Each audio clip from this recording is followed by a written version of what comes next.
निज इच्छा निर्मित तनु, अपनी इच्छा से स्वयं प्रभु आते हैं। हम लोग अपनी इच्छा से नहीं आते धराधाम पर, हम तो फेंके जाते हैं, पटके जाते हैं, चलो जाओ भोग करके आओ। जन्म लेना पड़ता है और प्रभु अपनी इच्छा से स्वयं आते हैं।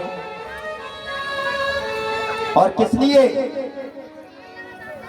विप्र धैन सुर संत हित, विप्र के लिए, ब्राह्मणों के लिए, धैनु के लिए, सुर देवताओं के लिए और संतों के हित के लिए।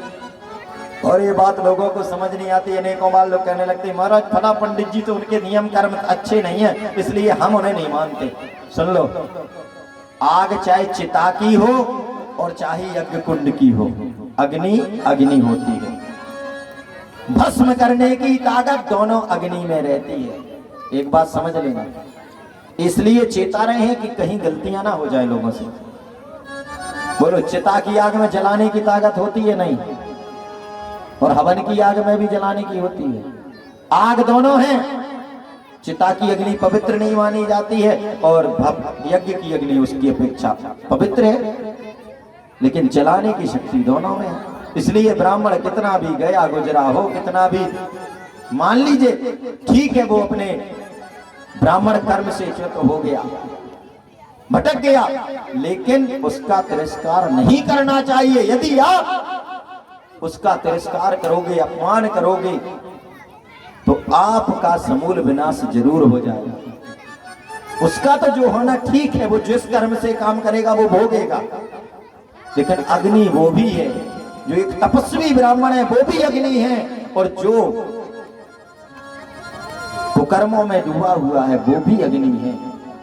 इसलिए दोनों अग्नियां हैं। इसलिए अनावश्यक विप्रों से, ब्राह्मणों से, धेनु गौ माता से, संतों से और देवताओं से अनावश्यक का विवाद झगड़ा करने की जरूरत नहीं। महाराज ये पूजनी है, पूजन करो।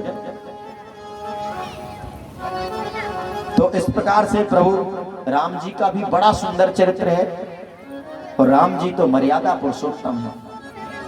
और इसलिए कहते हैं रामचरित्र परम पवित्र और कृष्ण चरित्र महाविचित्र। कृष्ण जी की लीला अच्छों को समझ नहीं आती। ब्रह्मा जी भी चक्कर खा जाते, 4 सिर वाले। हम आप तो ठीक, अभी आगे कल से लीला ही होनी है उनकी। और कल गिरना